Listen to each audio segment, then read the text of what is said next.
All right. Here we go, back again on the other side of the coin. All right, we are back again on the other side of the coin, and this time I've got all you can eat Chelsea on the other side of the coin, just as a surprise package. I know it's every Thursday morning, but I just thought that we have to talk before this game. We just have to, as a group. We need to do this for the fan base, and that's what we've sort of constructed this today. Before we get onto all the other things, first of all, live chat, thank you so much for joining and always supporting. Thank you heaps for that. And first of all, my man Younes, how you doing? I'm good, man. I'm good. It's good to be on it. It's your channel now. You're the host. You are the captain now. I'm the captain. But yeah, man, it's quality. Thank you for having me on. Thank you for having us on, man. This is, it's the same old weekly thing, but on air. It's lovely.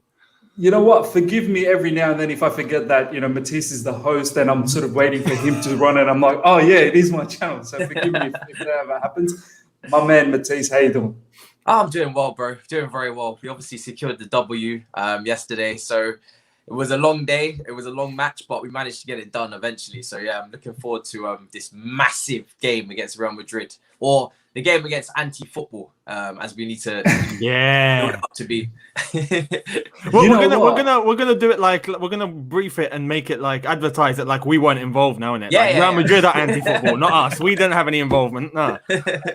And you know what? That crazy Perez is still running his mouth. He is still running his mouth. It needs to be stopped. Someone needs to stop him. And then we are going to build up to that, of course. But first of all, boys, it's not going to be a review because all of us have done our reviews. Matisse has done his review. Younes, you've done your review. I've seen both of your videos. Excellent job. Guys, please go out there and see it if you have missed out on the reviews. But I do want to talk about a couple of factors in this particular match. First of all, I'll go to you, Matisse, to start off things. I want to talk about some positives. Obviously, the match winner was Timo Werner. It was funny. I saw Dami tweet halftime and said, "How's this brother scoring a goal still dropping a 5 out of 10?" Which was so funny because that's how I felt throughout the match that, yeah, he does a lot of good stuff, but then he's missed some monumental stuff yesterday as well, which was crazy. But we're going to talk about the positives with you, first of all, Matisse. The thing I like about Timo Werner is his movement. He always has a knack of getting into really good positions, even though he misses some of the times. He gets into good positions. His work rate is great. And his goal contribution, Matisse, we can't argue the fact that he has contributed a lot this season, whether it be assists or goals, whatnot. I mean, how did you feel about his performance yesterday against West Ham? It was much improved. Even despite the misses, he got his goal, set up Pulisic with a great chance. His goal, outside, because obviously the finish was very simple, but it's about the build-up play for me. The way that he was able to shrug off the defender to hold him off and give it short, that was very impressive to see. It's not a side of his game that we've seen too often, him able to hold up the ball like that, like a target man, which is what he basically did. Had a really good run down the right-hand side, cutting on his left foot as well, tested the goalkeeper. So he just looked more lively in terms of the runs that he was making were very, very direct. He usually does make great runs, but to be fair, maybe it's not even him. Usually we just don't maybe spot them as well. We spot the runs a lot more often. Mason Mount had a really good play down the left as well. Fed it into him and he just couldn't quite get his feet sorted out on the left-hand side and he kind of just gave it away. But he could have had a hat-trick. Really could have had a hat-trick. That chance after Mason took that shot as well. Just putting that wide really close. But overall, I'm just happy that he's on the score sheet. I think when I look at his performance, I think if he had just got that extra goal, it might have been a kickstart for the momentum. But just the one goal, I'm not sure, because obviously we've got a goal from him, every now and then from him before, and it hasn't really done anything in terms of momentum. So I think a brace could have really done it for him. But what was nice was the post-match interview. I was just going to say. He's making jokes to himself and then laughing. I'm like, do you want us to leave? Or you want some time to yourself here? How funny was it when he said, I'm so happy I scored the one, but maybe two, just relax a little bit. I'm not ready for the second goal yet. I'm like, dude. This brother's out here busting jokes to himself. I'm like, this guy. But I've always said, regardless of my critiques for his performance and his overall technical level, which definitely needs to improve, his attitude is spot on. Do you know what I mean? His attitude is brilliant, and he is he is constantly getting himself in the right positions, regardless of what form he's in. He's frustrating as hell. But his attitude is spot on. So you want people with that kind of attitude to do well. Do you know what I mean? I want him to kick on next season now, and just be a lot more prolific and a lot more clinical. But yeah, he had a good game yesterday. I'll give him that. Yeah, 100%. I love his attitude, man. I've always said he's so humble. Do you know what I mean? He's humble. Post-match interviews, all the Chelsea uncuts and whatnot that he's part of. Very, very humble. And, really, really like that about him. Thompson Jones, is that a ZH jersey? 100% it is. I can't fully show, but... There you go. Yeah.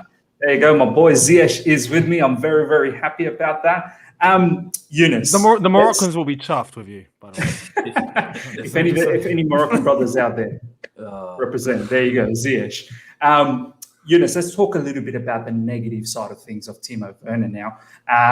Obviously, those clear misses. I mean, Matisse has articulated nicely. Like, there's a lot of things that he does really well, and we can understand why Thomas Tuchel uses him. We get that. We know why he starts for Thomas Tuchel because of all of those things. But we cannot deny the fact that this guy misses some incredible opportunities. That shot that Mason Mount took.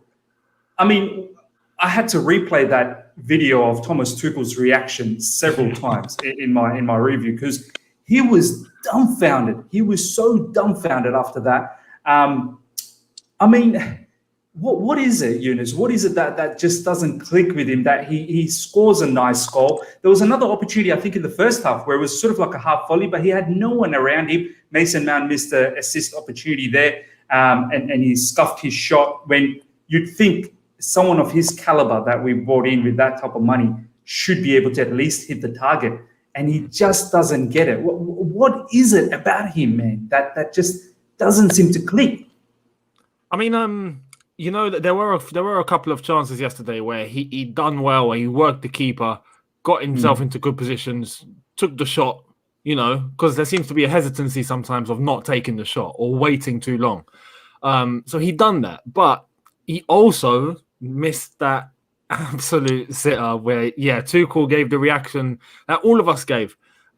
Just disbelief of how he just turned away like, no, I'm not having it. I don't know. I think it just might be a case of him still rushing, still him not really, composing himself before he takes. Now, there's a striker that uses instinct, but there's also a striker that uses instinct and he's relaxed and he knows he's about to put it in the net. And I think Werner is hopefully on that transition where he's had many chances, many bad games. Well, not bad games. This is the thing with Werner. He plays well. He just doesn't score. But, where he's missing these chances and now he's scored. I'm hoping we get more of a transition now where he starts to build some confidence and he starts to be a little bit more relaxed. And it's nice to see that, Thomas Tuchel's words have really got to him. Because if you remember a couple of weeks ago, Thomas Tuchel was talking about, before this whole Super League thing happened, he was asked about Werner and he said, he used the example of like when you like a girl, trying to get a girl you like, you try too hard. Right, it doesn't work. But if you back off a little bit, she ends up coming to you, Maybe she comes to you, Yeah. And 2 days ago on the Chelsea YouTube channel, when there was that Chelsea... By the way, Matisse is like, video. I don't really know what that means, man.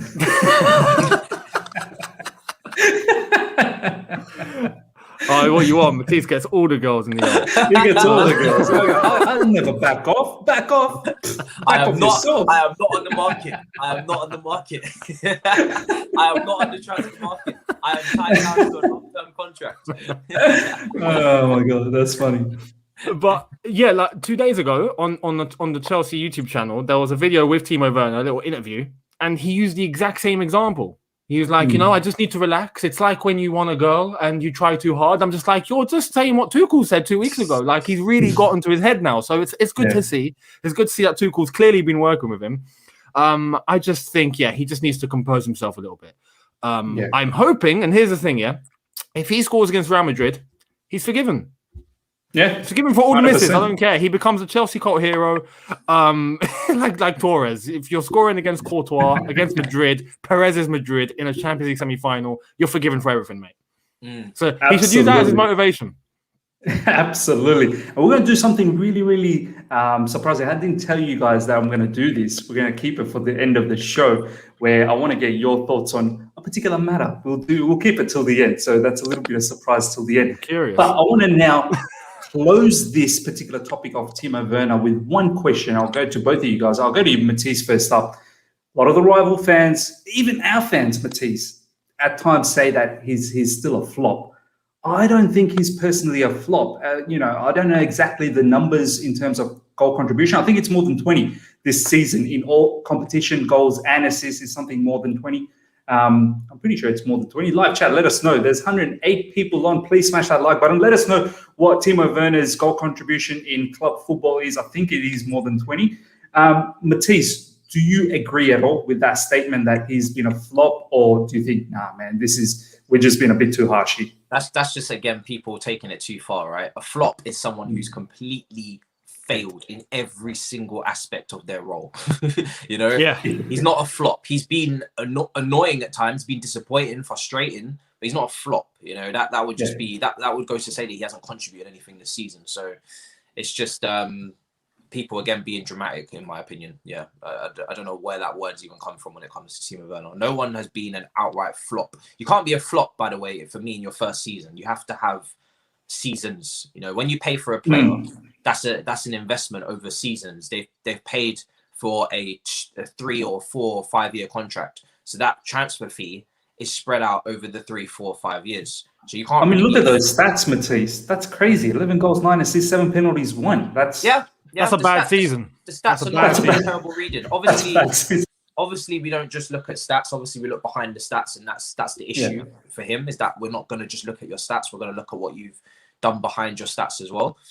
In general play, Mason Mount wouldn't have as good as stats as that in a higher. You can say they're both playing in a position high up the pitch, but you wouldn't really argue who your player of the season would be out of those two. So it's not just about the stats, but he hasn't been a flop by any regard, and you have to give him minimum second season to before you start throwing that word around, in my opinion. So I have to agree as well. I want to go to you, Younes, because there's a lot of, every time Timo Werner seems to start and then we don't see Tammy Abraham in the squad, or he's in the bench and he gets little minutes, or we end up getting a 0-0, the very first thing people say, it's absolutely disgusting that our top scorer, Tammy Abraham, doesn't even get an opportunity. That flop Timo Werner keeps getting his minutes.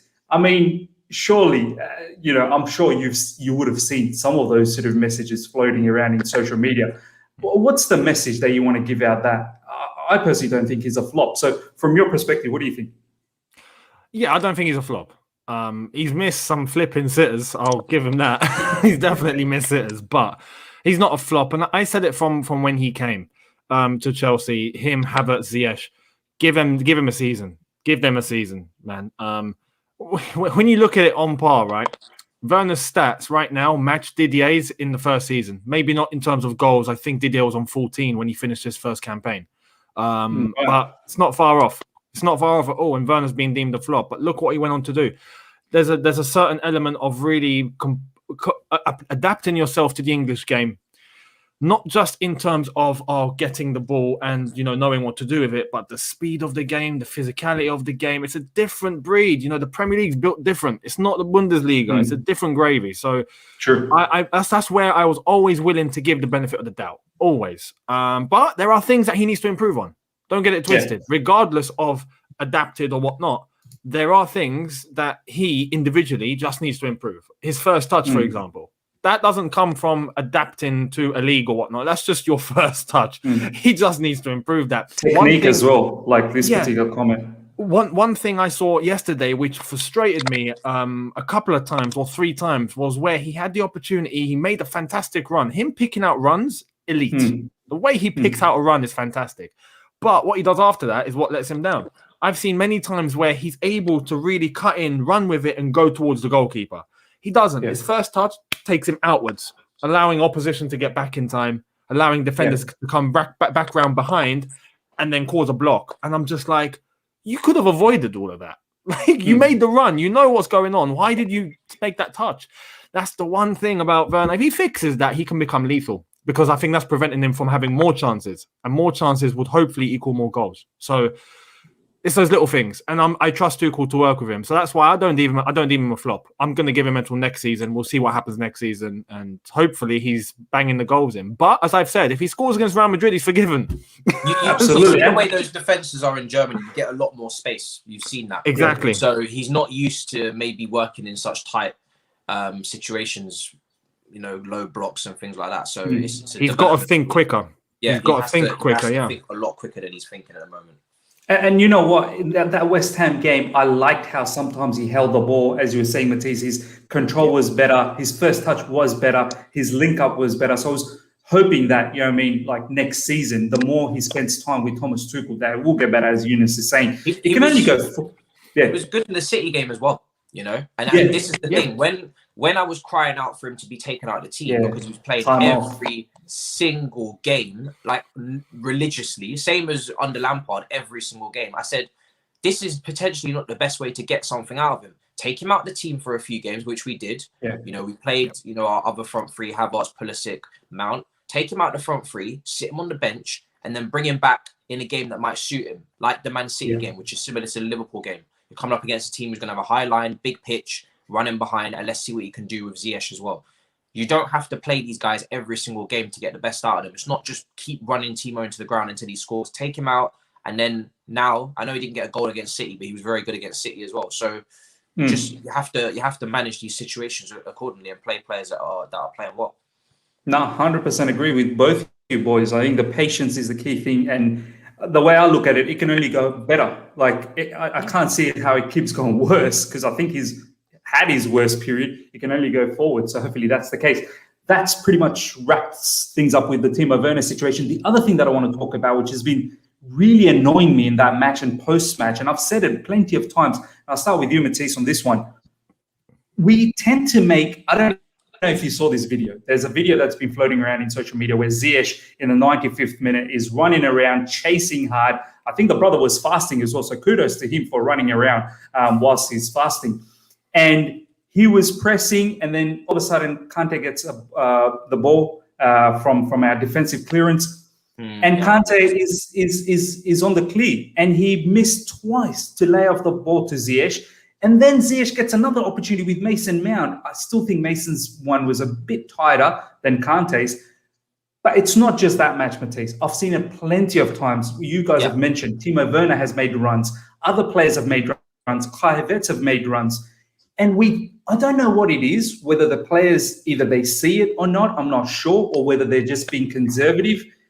What is it, Matisse, that gone are those days where we used to find those passes in counters and just finish things off? Now, it's ridiculous. Sometimes I just want to pull my hair out and go, boys, come on, that's rookie stuff. Like Ziyech was so annoyed. And for a player like Ziyech to come off the bench, he only gets a limited amount of time to make an impact. And if he's not getting those clear cut, he's missed out on some assists in few games previously off the bench.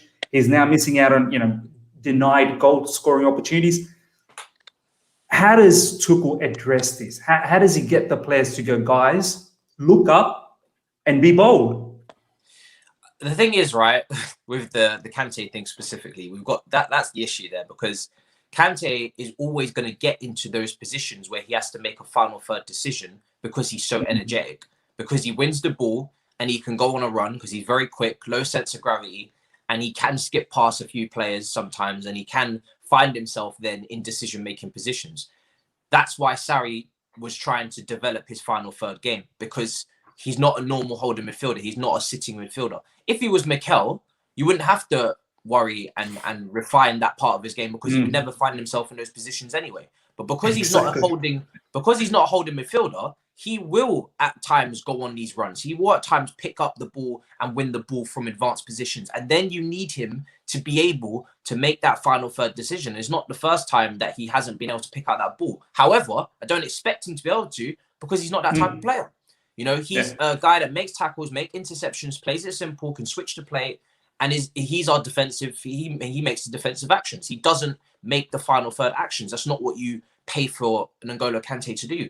Unfortunately, though, he is in those positions, and that's why Sarri was trying to round off his game. People were saying, "Oh, why are you trying to do that, rare-tete?" Because you have no choice, because you're going to be in those situations, and when you are in 2v1s and in 3v2s, you want the right ball to be played. And he's overhit a few of them, and that pass, at the end of the game was just, it just wasn't good enough. But I can't really get onto him because he's not going to be able to play that pass. So, like I said, we're in a position where really, when he wins the ball, you've kind of just got to get an attacker near him, get them close to him, and just say, right, give it. It's kind of like just a relay race. It's like a relay race with Kante. When he gets the ball and he starts going on that run, you need to get another attacker to say, right, thank you, okay, and then I'll take it, and then you just go back, because otherwise you're going to end up ruining more attacks. That's the problem here. So it needs to be like it needs to be like a relay race in that respect, to be honest. But there's not. Yeah, no, you're right. And I've said it as well many times in my streams too, that he finds himself into juicy situation, Kante. Sometimes even in the box, he finds himself there, and I'm like, dude, anyone but Kante, anyone else that has a shooting technique in that area. I mean, kudos to Kante that he's able to defend and help out in attack. But as you said, Matisse, I don't want to see him there at times. And I don't know how we get to that situation where because the brother, as soon as he gets the ball, he's running. There is no stop and scan to lay it off to someone who is able to find those key passes. I mean, Younes, we've got some big games coming up, man. Real Madrid first up. Obviously after that, Fulham, but anything in Premier League is big. But then we've got City, Leicester again in the FA Cup final, Real Madrid in the second leg. Big games, Arsenal in the Premier League as well. I just can't, I don't know. I'm very, very hopeful that our defense is tight enough to keep a clean sheet. I get that. But I don't know if we're always going to get away with these 1-0s all the time, because I feel like sooner or later, those heartbreaking 95th minute, 90th minute equalizers are coming, and it's going to be so devastating for us. And I feel like it's because of these sort of things. We don't capitalize. And not just Kante, Younes. I'm sure you would have seen Kovacic miss those sort of passes. Jorginho has missed passes as well, where he hasn't seen Mount's run, or he hasn't seen Werner's run, or whoever else's. Even Mason Mount in this particular match, where he could have squared it to Ziyech, and Ziyech was so filthy, he started slamming the ground. What does Tuchel do to tell these players that, boys, just have a bit more faith and play those passes, play those maybe risky passes, and you may give the ball away in the final third, but so be it. Play it. Yeah, it's a case, I think, of just this is the sort of thing that you'll work on in the training ground, man. It's as simple as that. It's one of those things where you just have to try and drill it into them. Just drill, and just drill it into them, Try and recreate that match situation. And, the moment that Tuchel realizes a decision hasn't been taken, stop the play and tell the player that's on the ball and repeat, rinse and repeat. That's the only way. I know Tuchel is the sort of manager, and he said it, where he really tries to get his players to come up with a solution there and then, quick. So that is good, because that is something that needs to be done. How quickly can that be done with the schedule we have? I'm not so sure. But we've also had games where we have been clinical, or recently at least, where we have managed to score and put a game to bed. You look at the Crystal Palace game, you look at the Atletico Madrid game, you could say Porto first leg. Yeah, kind of. But like we had games where we're able to score and put a game in our control. That is what we're just going to need to do. I don't think it's going to be a case of trying to score 3 or 4 goals. It's just going to be a case of, look, we have to win by any means necessary, because it's too tight now. As you said, we got Real Madrid, then we got Fulham, big top 4 game, depending on the other games. If it goes in our favour, we beat Fulham, it could be not a decider, but it's getting there. Real Madrid second leg, Man City, the cup final, Arsenal, Leicester, like it's rammed. There's no time, especially with all those games now every 3 to 4 days. There's no gaps until the end of the season. Okay. So there's no time to work on this sort of thing now. You're just going to have to get the players to psychologically go, look, trust yourselves. If look up, have that confidence to look up. Don't worry that you might lose the ball. Like, take that extra second to really analyze the situation and go with it. Even if it's a risk, go with it. You have to. You have to, because if you just hang about and try and get the safe option, you're not going to do anything. You're not going to do anything. You're going to get shut down. So it's just a matter of risk taking. And I trust Tuchel, to be honest. I trust Tuchel to do that. And you know what? Maybe it's a matter of probably a preseason next season, more chemistry together as a team, and then perhaps build from the beginning. And perhaps we can see that next season. Maybe we're just asking for a bit too much. Maybe this is, hey, both you boys are right. Maybe this season, let's just get those 1-0s and just move on and just be happy with that for the time being. Now we've done it before. We've done it before. Exactly. Look, let's wrap up the whole West Ham situation. I think Thomas Tuchel's done a madness again. For such a short time, he's been able to turn this around. Defensive structure, top 4 race, we're still there. I said it in my preview. I'm pretty sure both of you boys have said it in your preview that this is a game that these are the type of games, the West Hams, the Southamptons. We want to see him start winning, and he's done it at least in that perspective. And look, I don't think West Ham even had a sniff. I can't recall them having one proper opportunity in that match. Obviously, they were down a man as well, but that didn't affect because they really did not create anything. In fact, we should have had a few more goals with the way we created. Boys, let's talk about the Real Madrid game. All right, enough about the West Ham. That's done and dusted. Let's move on. Matisse, I was just telling you off air, I'm probably putting myself into a trap, and I need to get out of this trap very, very quick.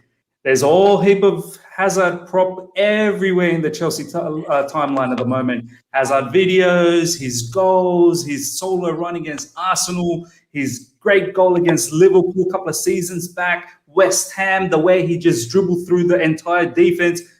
I'm not going to lie, Matisse, I started panicking. I was like, if this brother turns up like this against us, he's just going to run circles around Jorginho, Kante, and, Thiago Silva. He's such a good defender, but he can make anyone look like a rookie. He hasn't been on that level for a long time, though.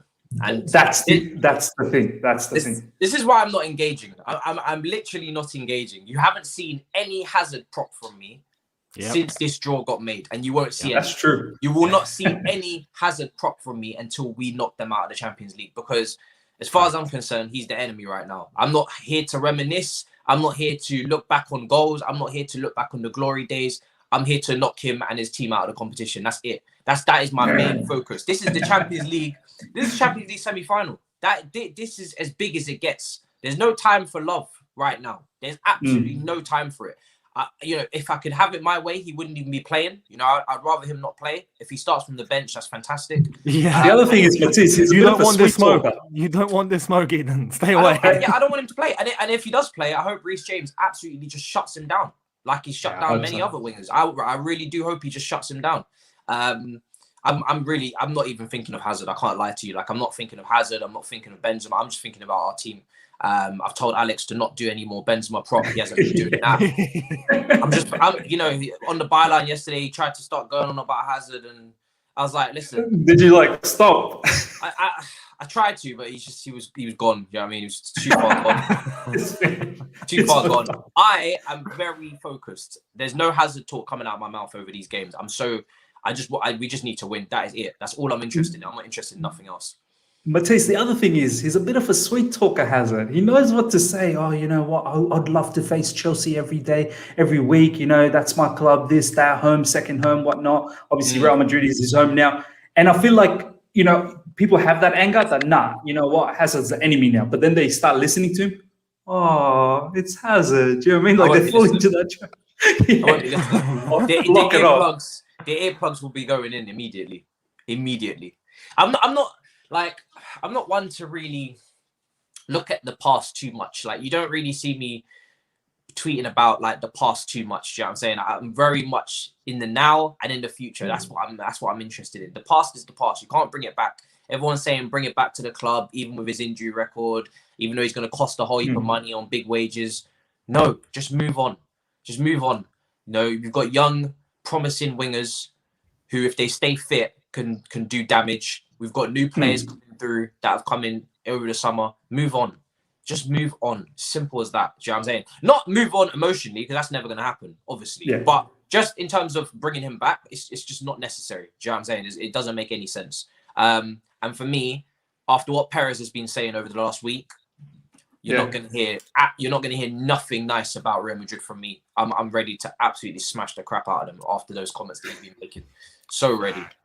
No, you're so right. And this is exactly how we should, make this particular fixture into that. The whole thing that Perez has done, it's honestly taken us a good week and a bit to just sort of get the residual value out of our system from the ESL BS that he was talking about. And he's still running his mouth. So we need to focus on that. Younes, just a little bit more about that team, man. It's full of experience, man. Cruz, Casemiro, Modric in the middle. You look at that back line, some of the players are coming back, man. I wish I never followed Madrid Zone and Madrid Extra, man. They just keep doing all these Real Madrid props and showing the training grounds and how Sergio Ramos is back, how Carvajal is back as well. They do have a lot of high caliber players, albeit probably at the end of their career at the moment. But if there's one thing that they have against us at the moment, or over us at the moment, is that experience. But you feel our team is more than capable of countering that with the style that Thomas Tuchel's playing in terms of the discipline that we have? Yeah, and I feel like we've got an extra advantage over them. We've got more balance, I feel. As you've said, they're not the youngest side. They are quite, I don't want to say old, because old makes them sound like, flipping Pete and Baz. And it's like flipping, 80-year-olds playing. But no, like they're experienced and they've won it and they know what it's like and they know what to do. But we've got a very youthful squad with good experience as well. Aspilicueta is there. Thiago Silva is there. You've got players that have an element of, that growth already, like a Rudiger, an Alonso. Those sort of players. Ziyech has been to a semi-final. We've got Thomas Tuchel, who's taken a team last season to a Champions League semi-final. Thiago Silva captained that team. So in terms of experience, I think we're fine. The advantage we have is that we've got youth on our side. And I feel like because of the way that Real Madrid play and the way that they set themselves up, I feel like we can run them ragged. I feel like if we are able to play more in a physical style, just make them run. We will beat them physically. We will beat them physically. I'm 100%. They can't compete, and I don't think any Spanish team can compete. Not just with us, but any top Premier League team. Physically, when it gets to this stage, if we run them ragged, we will have the advantage. I do trust Thomas Tuchel to come up with a good plan tactically. Real Madrid are not the most fluent team. They're very direct. They play very direct, and I feel that's going to mean we're going to have to bring our physical side out. We're going to have to be faster than them, barge them off the ball, not allow any space, cut them off when they try to attack in those half spaces. Don't let Vinicius run behind. Press. Exactly. We're going to have to play the dirty side of the game, and we're good at that. I feel like we'll be better than them at that. So that's what gives me confidence. That's what I look at it, and I think it's the same hype Atletico Madrid had. And we swept them aside. Now, man for man, I think Real Madrid are probably better on paper. That's on paper. And the way that they started their season hasn't been great. Nowhere near. Same with us, to be honest. But we've had our reasons. I'm confident. Yeah, and you know what, Younes? Zidane just maybe in the last 24 hours post that match against Real Betis that they had, where they had a 0-0 draw, he came out and said that this will be their biggest game, the toughest match they've had so far. And Zidane was saying that we're ready for it. So yeah, they also know that this is a big match for them. So it shouldn't just be a one-way traffic that, we only think it's big for us. They think that it's big for them as well. So we need to understand that. I test merger. I haven't seen you in like ages. Thank you for coming into the live stream and for the super chat. Not going to lie, Hazard is my favorite player. Feel bad for him. As in bad for him in sense that he's getting injured. I'm not really sure. He's playing for Real Madrid. Probably bad for him that he's involved against us now, isn't he? Yeah, probably that we're going to knock him out. Boys, I said that I want to do something interesting with you guys because I'm not going to have you guys for the preview. I thought I want to take this opportunity and do this, right? And I think it'll trigger off some interesting discussion. Hopefully, it'll trigger off some interesting discussion.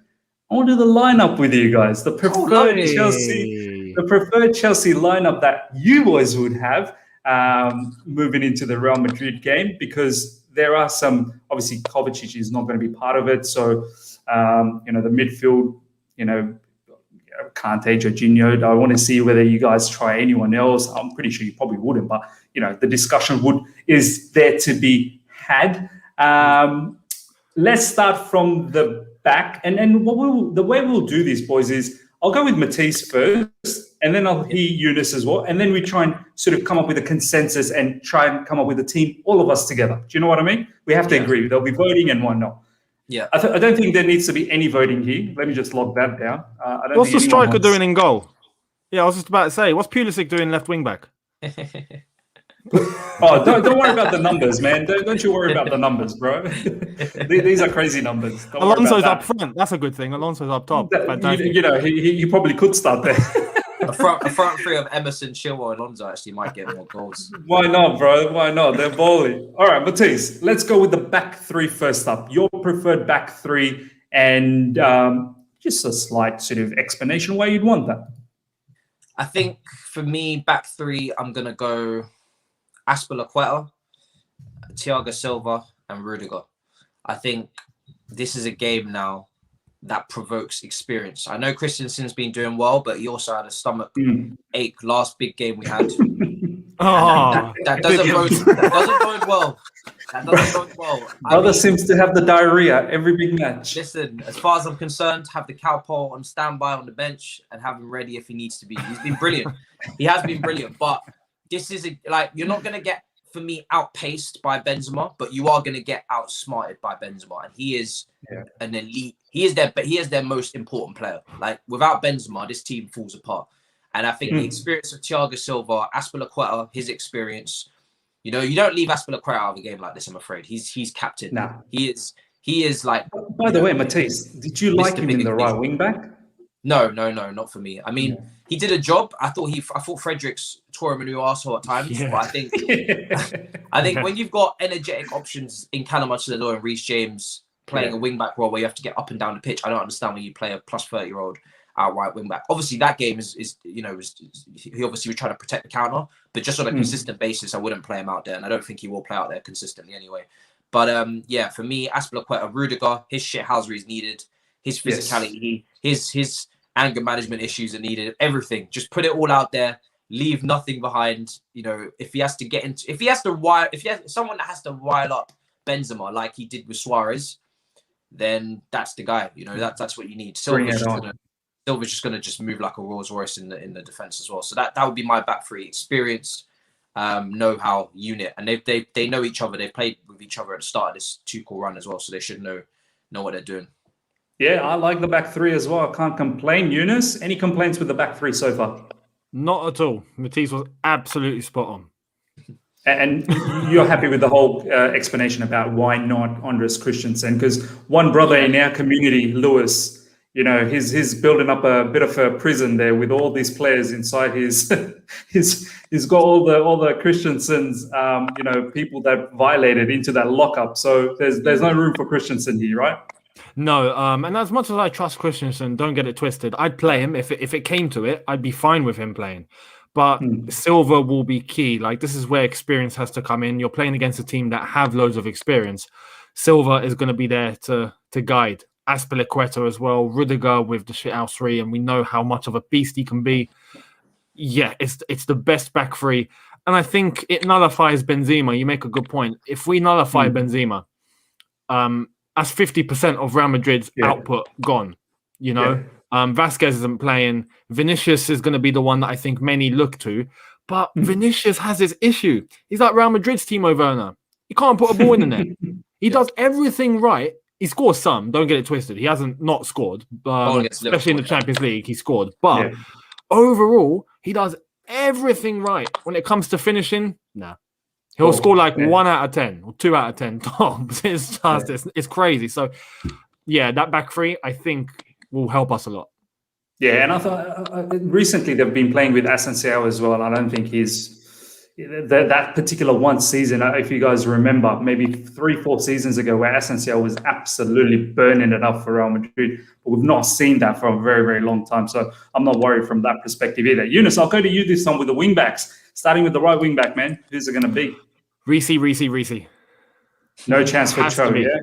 No. Because we need that defensive stability. We need to frustrate Real Madrid and make sure that they find it difficult to get past us. In the same way that West Ham tried to set up against us yesterday, even though it didn't work. But we found it really frustrating.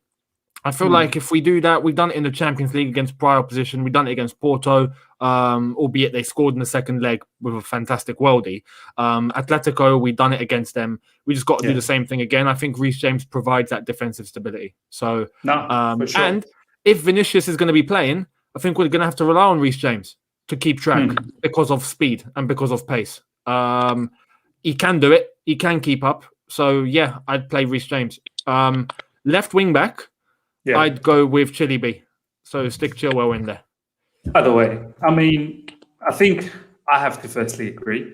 I wanted Sergio Reguilon a long time ago, but I'm so glad that we did get Chilwell. The whole price and whatnot, I mean, he's now starting to show why not only he's number one left back, we don't even play like that anymore, but he's number one left wing back as well, Younes. So, I mean, kudos to the man for stepping up, and he's really playing well now, yeah?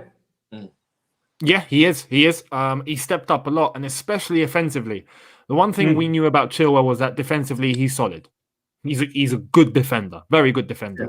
But going forward, we needed him to have more of that Alonso-type game to him, where he's able to get into those attacking areas, really cut in, invert a little bit more, get into the box, make sure he's providing those crosses, whether it's high or low, but also being a threat himself to score if it comes to it. And he's done that recently. So that was really, really good to see, which means he has the balance, the overall balance. And I think that is what we're going to need against Real Madrid as well. Defensively, we can't ignore that. We need to make sure that we have a robust defense and a back five. And Chilwell, just like Reece James, will be really important to that. So, yeah, for me, he has to play. 100%. I'll just get quickly into this super chat. Thank you so much, Declare, for the super chat. Front three would have to be the Crystal Palace Killers. We will get to the front three, and that's where I think there'll be a lot of discussion there. Matisse, so far, you happy with the wing backs as well, RJ and Chilwell? Anything you do differently? Yeah, I'm happy with that. I wouldn't change a thing. I think those two are going to be crucial, because if Hazard does start, which would be surprising, I think he probably will start off the bench. I don't think he will. Yeah. Vinicius is the one you got to look at, because his output is very dodgy. But against Liverpool, you've seen that he can turn it on if he has to at times. So those two are going to be huge going forward as well. Pinning Real Madrid back in some respect. You don't want to just be defending. And the thing about both of these, Matisse, they're defensively very sound, and moving forward, they're not bad either. I think Chilwell's probably got the edge moving forward. Reece probably has lost a little bit of that attacking edge since he's moved away from right back to a right wing back. But maybe that's instructions as well from Thomas Tuchel. But it's just great balance with both of them, right, Matisse? Yeah, no, it is. It is. You've got a lot of potential there, because the thing is, Chilwell's, he's taken his time really cementing this spot. Now that he's clearly out and out first choice. Last month, just before international duty, he's been very, very consistent since then. So it's good to see now, because listen, I don't want to see Alonso or Emerson playing really too much. Do you know what I'm saying? That's not why he was brought in. You want to see Chilwell starting. So he's been very good. And that cross for Werner was very, very good. Picked him out specifically. None of this like just smashing it across the box or just whipping it in, for people's head when we know they can't header. Just actually played to the strengths of Timo Werner, pulled it back, and then great finish. So really good assist from him at the weekend as well. No, for sure, man. I don't think there's any discussion here in terms of who we want in the double sixes. But Matisse, we haven't got a choice. Yeah, Jorginho and Kante. Jorginho and Kante, you've got no choice. Gives you a bit of control, gives you a bit of energy as well, mobility. So you've got a good blend, and they've been pretty good together as a pair. So yeah, I'm quite confident with that. We should bring drink water in, man. The only issue I have is that Kova's not. I don't know if Kova's going to be fit enough to be on the bench as an option, because you want a bit more depth in that area. And Billy Gilmour's not seen enough football to come into that position, even off the bench. In my opinion, I think we'd be putting him out to dry, which means you'd be moving Mason back. I do want to talk. I want to hear from both of you guys. I'll go with you, Younes, and then I'll get Matisse's thoughts on this. Do you feel Kovacic will be missed? I feel like in the last few games, as great as Jorginho and Kante have been, don't get me wrong, they've been fantastic.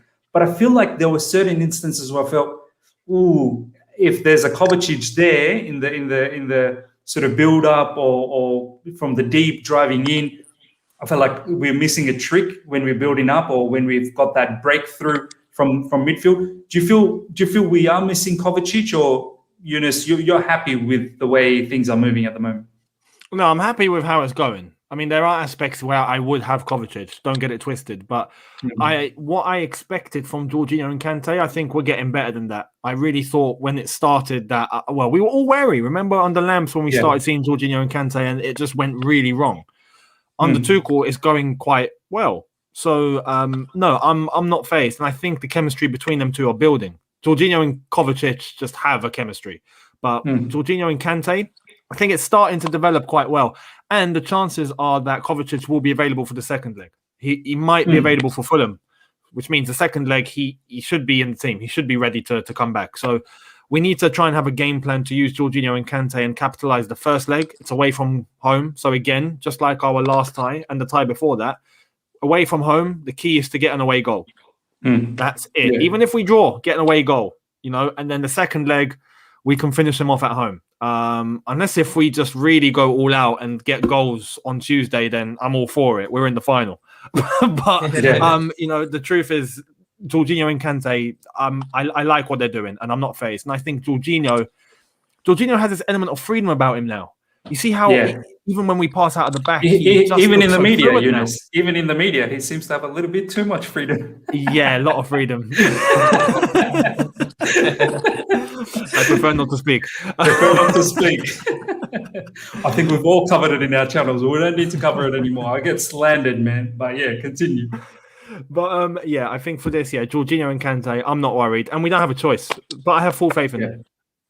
No, 100%. Matisse, same question to you as well. Do you feel like there are times where you feel maybe away from home in the first leg against Real Madrid that perhaps Jorginho Kante does work, but at home, would you want to see a bit more control? Let's just say, argument's sake, we do sneak that one goal, or even if we come up with a 0 at home, you would want us to have more control of the ball. Are you confident that Jorginho and Kante are the combination that gives you more control? No. But you feel like, Kovacic is the one? No matter what pivot you go with, you're going to be missing something. If you take Kante out, you're going to be missing something from his game. You take Jorginho out, you're going to be missing something. You take Kova out, you're going to be missing something. None of these players are balanced enough in their all-round game in terms of bringing everything that you need from a midfielder for you to not miss the other one. So we've seen Kante in the final third. If he does get into those positions, which he does, he lacks that pass. If you've got Jorginho and you need a bit of pace and a bit of, transition, and even sometimes need to be more consistent with the killer pass as well. You kind of lack that, but you get a lot of control and you get a lot of triangles and keeping the ball. He's very press resistant. Kova as well. You miss something. So, none of them are perfect, and that's what it is. You don't have a Michael Essien in there who can literally do everything. You don't have that, long range shooting, strong tackling, power. Do you know what I'm saying? Pressure resistant, box to box. You don't have that. So because you don't have that from any of these three, you're always going to be missing something. In terms of the game about having to control, I mean, you can always look at it from that point of view. We can go to control it, or you can look at the fact that you're going to be, if you go into that second leg with a lead, then they're going to come onto you, and then you might need Kante for interceptions and things like that. So even more. So it depends how you look at it. You're never going to have the perfect pivot here because you're always going to be missing something. But I've been happy with those two so far, the way that they've been playing. So I'm confident. I just don't like the fact that we don't have much depth. If one of those two were to get injured this game, we are screwed. Screwed. Because we haven't tried Billy Gilmore. We haven't tried Gilmore, and Mason Mount in that position. I don't want him there because I want him higher up. So if anybody goes down here, we can't. That's the one position where we can't afford. True, man. Absolutely agree. I mean, you could possibly experiment a Reece James, but then again, you've never played Reece there. You could experiment a Christensen there, but then again, he's never done that for Chelsea. So you're right, man. If we ever get to that situation, we are quite screwed. But I do like your whole, talk about how each of them have something lacking. Whenever they're in a combination, something's lacking. And it really depends how we want to sort of play out the game. It depends what the scoreline is in the first leg. If we're behind in the first leg and we need to win in the second leg, then you'd probably prefer someone like Kovacic and Jorginho, who has the ball a lot more and attack a lot more. But if we've got a 1-0 lead in the first leg, you probably want to try and keep it out to a 0-0, and you probably have someone like Kante during that time and partner with either Jorginho or Kovacic. Boys, this is where we're going to have a lot of fun. And I think we're going to have a few disagreements here because up to now, I think we kind of default. That's the default for almost every scenario. Yeah. Younes, let's go with the right centre mid or right inside forward. Think about all the options. Think about all the options available. There's Ziyech, there's Mount, there's Hudson-Odoi, Timo Werner, Pulisic. Possibly those are the inside forwards. I would go with Ziyech. My man, I would go with Ziyech too. Yeah. Matisse is not happy. Matisse is not happy. But Matisse, I think I know why you're not happy. I would have Mount on the other side. So yeah, me too. Me too. I'd have, but you would have Ziyech. I'd have Ziyech. Yeah, Mount alongside him. Just for the Real Madrid game, definitely Ziyech. I just think, I think he'll have more impact at European level with his style, and especially against the Real Madrid team, as we said, are aging. I just feel like his technicality on that stage will help us a lot. It's not a Premier League defense, it's a La Liga defense. And I mean, all due respect to Real Madrid, but as I've said, I just think with his speed and his technicality, I think he can get past. I think he can be a nuisance for them. And he has the experience. He has that experience of being in a semi-final. He has the experience of beating Real Madrid already. Exactly. Yeah. Do you know what I mean? So I just feel it's best. And he scored against Courtois. He's done Courtois many times. I think it fits. I just think it fits. And alongside him, I'll go with Mason Mount. Just again for that energy and for that press and for his directness. And I feel like they can both combine with each other really well. I saw a thing yesterday that just because Mount decided to go to pass to Tammy, which ended up missing instead of Ziyech. That Mount doesn't like to pass to Mount doesn't like to pass to Ziyech. He hates him. Like, is that a thing? Was that the Sun that reported that? No. Just fans on Twitter. So basically, working for the Sun. Basically, the Sun. Basically, the Sun. Fans on Twitter that work for the Sun. But I just feel like the both of them can complement each other really well against Real Madrid. And Ziyech, I feel fits. So for me, Ziyech and Mount. Matisse, you did not agree as soon as we said Ziyech. What's your thoughts? Because Mason... You're going to say Pulisic, I think. No, because Mason in that right channel is usually where I want him. But, the thing is with Pulisic is that he played at the weekend. I would not have played him. I would have played Ziyech. If you're playing Werner for me, you need to play Ziyech because Werner's going to make the runs and Ziyech is going to spot the runs. Pulisic will more than likely dribble, sometimes head down as well, which is a shame. He needs to pick up his head a bit more, and he won't spot those runs, so that they just don't match up as well. It really depends with who you're playing at striker, Younes. So I have to ask who you're playing at striker before I pick. Because maybe we start from here. If you're playing Timo Werner up front, then Ziyech makes a lot of sense to me because you're going to be playing those balls in behind. Yeah. You are going to be looking for those runs. If you're playing Havertz, then it becomes a bit more of a discussion about Pulisic maybe starting. But Pulisic did just play at the weekend as well. So can he play 2 games on a bounce like that? There's a lot of questions here. Pulisic does draw a lot of fouls. We saw in that Porto game. That could be useful. But Ziyech has got a very good record in the Champions League as well last year with Ajax. And I am leaning towards Ziyech as well. But do I want Werner up front in a game like this? Could be not. I don't know. It's very difficult to choose. It really is. I mean, to be fair, I think Werner will probably suit the game. This now depends on how you think Real Madrid are going to set up. Yeah. I don't think they're going to sit back. They can't. They're at home. Surely, they're going to have to try and come out and score. If not, it's just not a good result for them. They need to take advantage. And I feel... If Ramos is going to play, pace. Yeah, exactly. Pace is the one thing that he wouldn't have abundance of, because everywhere else, in terms of his defensive attributes, he's top notch. So just pace, out and out pace might be the way forward. And if you do play Werner up there, you do force them to drop back, 10 yards or so. It's a sticky one because I did want to see Kai Havertz, but I don't know, man. Well, Ziyech and Werner, for me, they do suit each other. I would go with Werner because I feel like you got to reward him off the back of that performance against West Ham. Even though he missed a few, he would play. He would have a very, very good game against Real Madrid, as Younes said, a team that's going to be.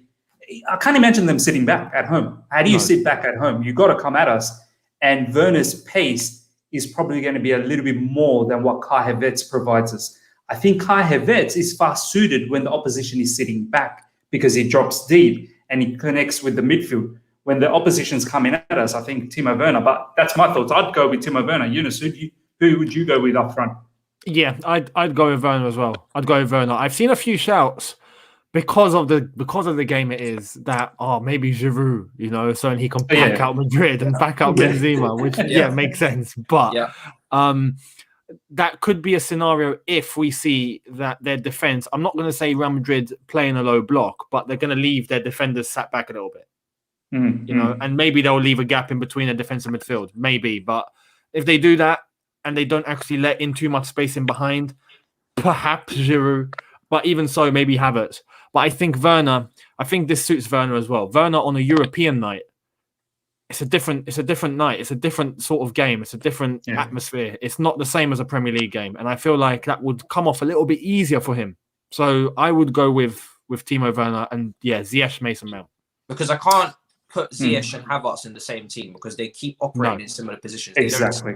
That is not something that we've cracked the code yet with them two playing together. They keep drifting into the same areas. They're both left-footed. They like that right channel. So if you're going to play Ziyech, you play Ziyech. If you're going to play Havertz, you play Havertz. If you're going to play, and that means either Timo Werner or Pulisic, because you're going to start Mason Mount. So your front three is either going to be Havertz, Pulisic, and Mason Mount in the right channel, or it's going to be Ziyech, Mason Mount in the left channel, and Timo Werner up front.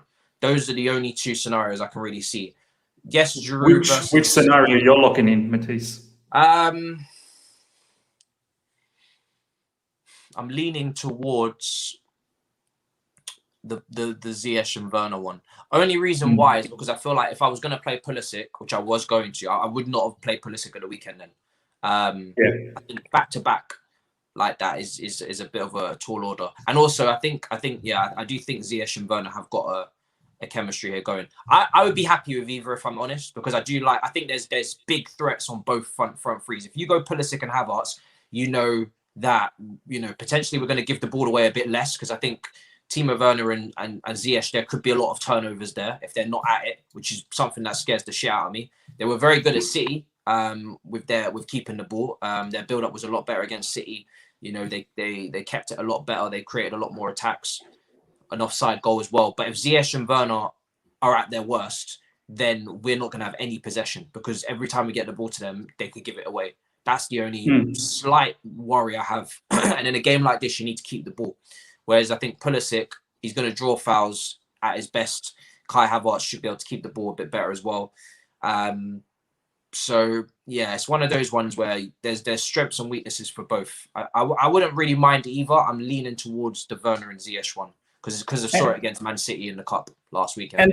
And the other thing that we noticed in Man City, and not just in Man City, in Atletico Madrid as well, Ziyech actually operates around here more often in this situation, and Werner sort of plays in that channel. Even though the initial sort of look is something like this, but it's barely like that. There are certain times where it is like that, but it does very quickly switch into something like this. They're very interchangeable. Very interchangeable, Because Mason Mount will have no problem picking up that position as well, to be in the box to put the ball in the back of the net.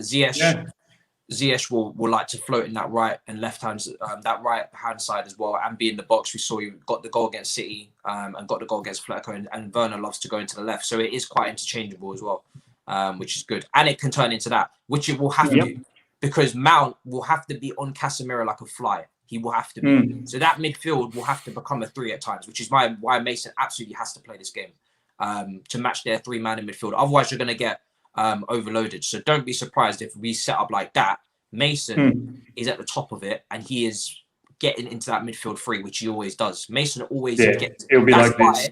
That's why Mason has to play in that position and not in the double six, because you want to move into the double six. He's going to be in that six at times anyway, defensively. You're giving yourself lesser man. Every other attacking midfielder we have would leave us short in midfield and would make it a 2v3 versus their midfield. Ziyech, he is known for his work rate at Ajax, but I wouldn't trust him as heavily as Mason Mount at the moment. Pulisic, definitely not. Callum Hudson-Odoi, definitely not. Werner, definitely not. They're not midfielders. They're attacking midfielders or they're strikers. So you have to have Mason Mount in that position. You have to. No, for sure. Younes, if we lock this particular team in, I think we can all agree that it will be something like this, that it shows up. I mean, the formation may show Timo Werner there and Mount here and Ziyech, but we all know what Werner does. Predominantly, he sticks on the left side, and then it'll probably be something like this, where Ziyech comes more centrally at times to score that goal, where Werner sort of, go darts on the left side.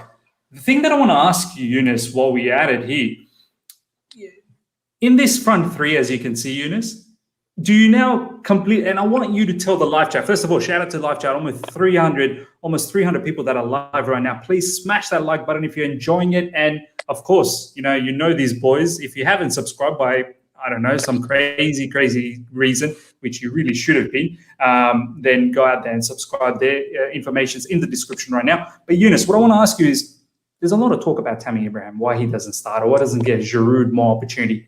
Do you see now in this formation how it would be very difficult to fit them? Because where do you fit Tammy when Tuchel wants a fluid front three like that? Because you can't have Tammy operating here. You can't have Tammy operating there. And you definitely cannot have Tammy operating here. And you can say the same thing about Giroud. So you would literally have to change your ideology if you want to include Tammy. Like, it would have to be a total different style of football that Tuchel has not been playing so far. So do you get why sometimes Tuchel doesn't include him in the squad, or he's in the bench, or he doesn't get the minutes? Yeah, I fully do. And that's one reason is, Tammy's not as interchangeable as all of these lads that we've just seen. I think he's very restricted in the position that he plays in. He's a number 9. He is a centre forward. Done. Simple as that. And I just feel, reason number 2 is because we know he's going. And one of the reasons why he's going, not necessarily because of, him just being out of favour, but part of the reason why Tuchel's brought in was to get the best out of Timo, was to get the best out of Kai Havertz, was to try and, make sure that Chelsea haven't spent all that money in vain, and it doesn't go down the drain. So when you look at where the direction of the club is going in, it's definitely leaning more in Timo Werner's court than it is in Tammy's. And Giroud is probably leaving at the end of the season, so I don't really include him in the chat because it is what it is. But I just feel like, with Tammy, system isn't going to suit him. And because of that, he's leaving. So why? Well, I think he's leaving anyway. I'll be surprised if he doesn't. Why try and incorporate him at such a crucial stage in the season when you have something going on which kind of fits? It's just, it's unfortunate. For Tammy, it's unfortunate. It's as simple as that. What I will say to add to that is, when you're drawing 0-0 at home to Brighton, there's no reason why Tammy should not be coming off the bench. That structure is great to start the game. And if plan A isn't working, sometimes you do just need to go long, or you do just need to get numbers in the box. We've seen it with Demba Ba scoring against PSG under Jose Mourinho. We just started putting people in the box, right? And if you're going to draw 0-0 at home to Brighton and you don't have Tammy on the bench, you don't even bring him on or whatever, you've got to score. And if you don't, let's not pretend like that has been prolific. It hasn't. So that might be the plan, and I love the plan, fantastic. And next season, pre-season, new signing, whatever, it might be more prolific, but we have not been scoring goals. Until Palace, we had not scored more than 2 goals in a game. There's no reason for me as to why you need 2 left-backs on the bench and no Tammy on the bench. That's not something I'm going to be able to give a logical reason as to why, because Tammy scores goals against lower half opposition. That's what everybody was complaining about. But those are the games we've dropped points to. Your Leeds, your West Brom, your Brighton, your Southampton. Those are games that he could have got a goal in. So I'm not saying that's to start. I've never said he has to start. I've asked for 2 things. One, that he's given a bit more respect in comparison to Timo Werner, because I think they're having very similar first seasons at the club. I don't think people can argue with that. And also that if we're not going to be scoring goals, which we haven't been, then he should at least be coming off the bench, or Giroud should be coming off the bench, and we should be trying a plan B or trying a different way to get a goal, because we have to win these games. It's not about, Tuchel knows this as well. He said it. This is not about plans right now and about philosophy. Yes, we have principles and things that we're trying to put in place. It's about results. Right now, we have to get results. So that means any means necessary. Just what we're seeing right now, we may not see next season. Right now, we have to get results. Yeah, and do you feel, Matisse, that's probably the similar sentiment that we should probably hold for Callum Hudson-Odoi as well, that right now it's all about results. Don't get too upset that if you don't see him in the starting lineup, that he's in the bench and he doesn't see any minutes. That's the other thing that I want to ask you guys, that we haven't seen too much of Callum Hudson-Odoi in recent times. Do you feel that's probably how we should be feeling as well? That just calm down, maybe next season, let's assess. Let's just get the results this season. Yeah, I'm not worried about Callum Hudson-Odoi. Look, he's a young player. Pulisic, there was a time where Tuchel wasn't using Pulisic. Now he's using Pulisic a lot. He may be working off the pitch with him on certain specific things that we don't know about. He looked after him great at the beginning of it, brought him back into the team. So I'm not really worried about that. I think he's a young player. And we've seen young players, they come in and out of teams. That's quite natural. So, yeah, I'm not really worried about Hudson-Odoi, to be honest. Now, brilliant. Boys, let's end this up. This is the final selection that we've gone through as a group. All You Can Eat Chelsea has decided this is the lineup for the first leg. Moving into Real Madrid. Younes, my man, score prediction. Score prediction. This is the hardest score prediction ever. It's a pretty good lineup that we've got, actually. I'm very confident looking at that. It is a good lineup. It is. My heart, you know what? My heart is saying Chelsea are going to win 1-0. When you have to do the heart I've never seen him so rattled. When you have to do the heart and the head thing, you already know you've gone left. My heart is saying 1-0. My head is saying 1-1. Because Real Madrid are at home, we might actually just concede, but get a good result by scoring 1 away goal. So I'm looking at that. I'll take the 1-1. I honestly will take the 1-1. That's a decent result. Matisse, your thoughts? 2-0 Chelsea. Listen, as far as I'm concerned, right? Wow. As far as I'm concerned, UEFA better turn up to the party, right? That's what I've got to say. Do you want Perez lifting your title or not? Do you know what I'm saying? It's as simple as that. I'm looking for some Tom Henning. I don't know what his name is. Of Rabo. Yeah, man. Of Rabo vibes. Bring him. Yeah. You know what I'm saying? Get him in. Of Rabo, Get him in. He knows how to throw a game. 100% get that ball bastard in this game. Get Benzema sent off. Do you know what I mean? Get him in. Hazard sent off.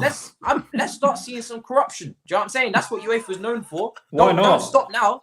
Don't stop now. Do you know what I mean? You've got all the reason to not make Real Madrid win this tie. Do you know what I'm saying? Perez tried to start a whole league against you, tried to cut your money. He's still talking. He's out here trying to expose you, and you're trying to tell me you're not going to get a referee to throw the game.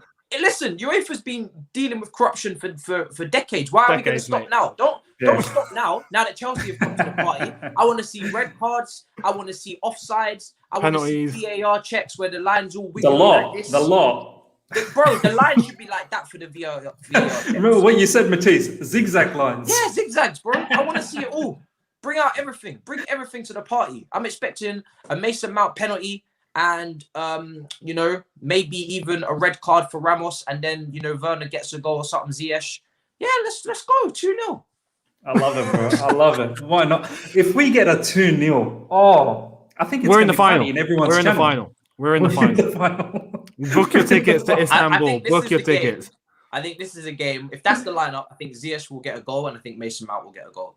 I think Werner will set up a goal, and I think one of them we could even get a penalty. I think I would be shocked. I would be shocked. Matisse is confident. I'd be shocked if we don't get a penalty in this game. I would be shocked.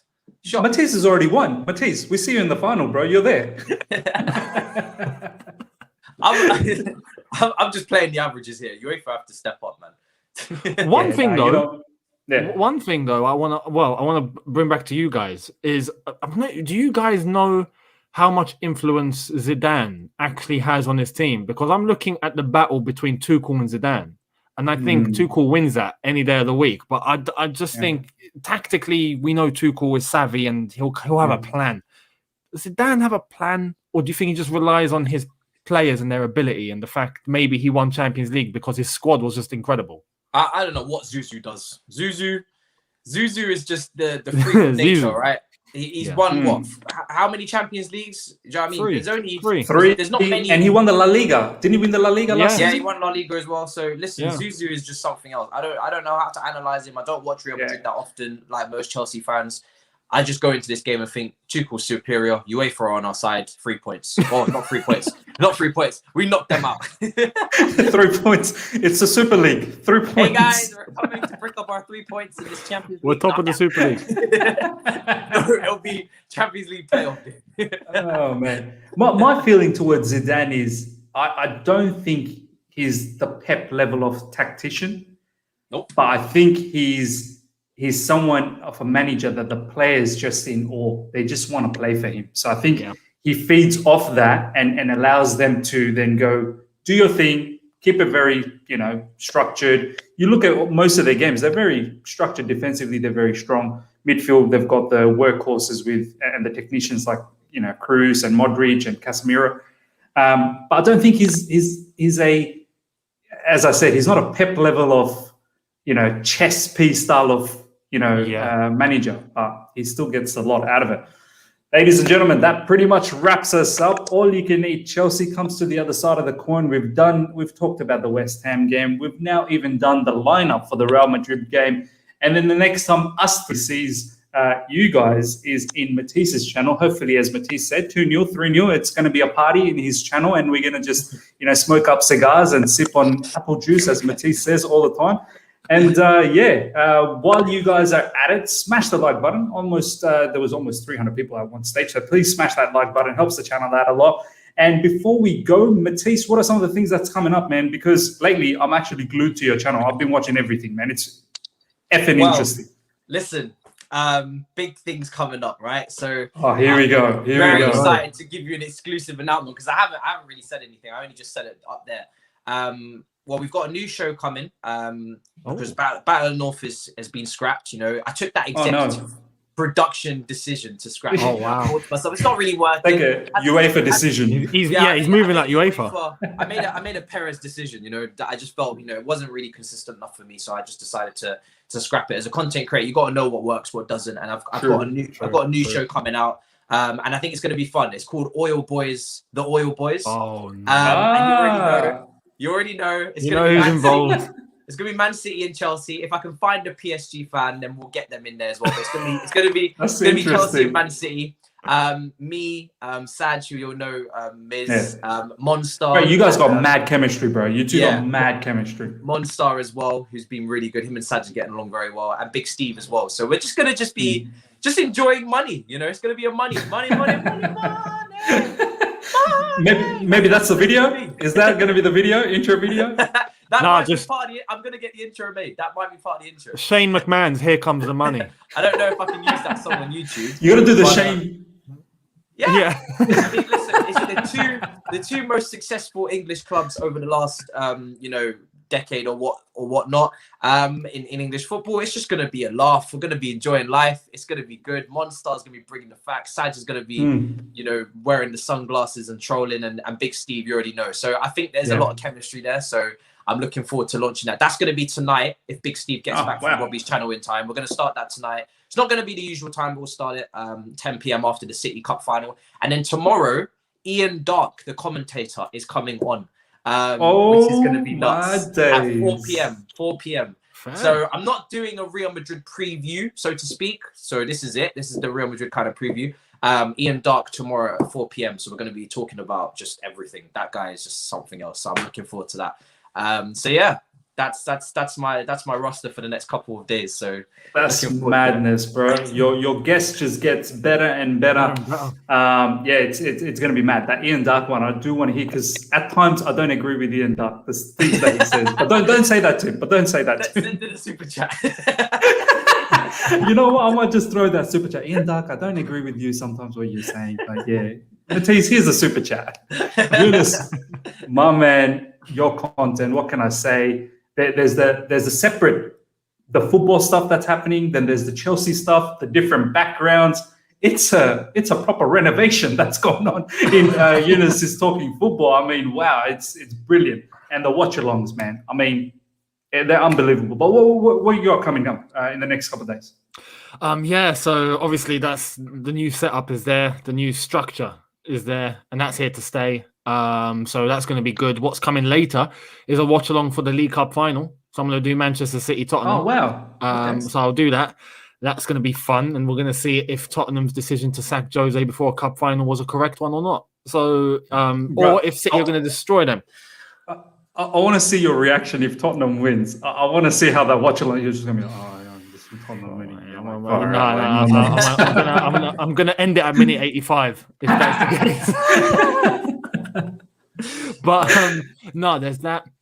In the coming days, of course, it's mainly just going to be the Real Madrid game. So preview to the Real Madrid-Chelsea game will come on Monday. If there's going to be any other football news to talk about, I'll do a double upload.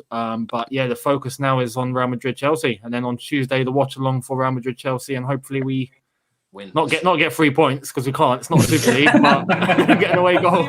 Reach the playoff final.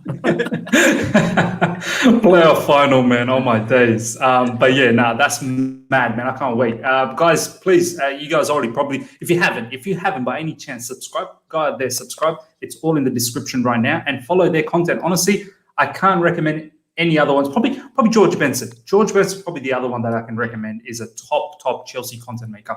But besides that, I honestly, off the top of my head, these two are the kings at it. So follow them. So yeah, guys, that pretty much wraps us up. Tomorrow I will have the Real Madrid proper full blown out preview. I think I'll have that around 2 p.m. UK. So do look out for that. Depending on when the press conference is, look, it doesn't really matter. The 2 p.m. is the latest I can do. After that, I've got to go to bed. So yeah, if the press conference doesn't happen before that, well, whoop-de-doo. We're going to do the preview. We are the captain now. We are the captain now. That's going to be the slogan. But yeah, guys, until next time, everyone, take care and see ya.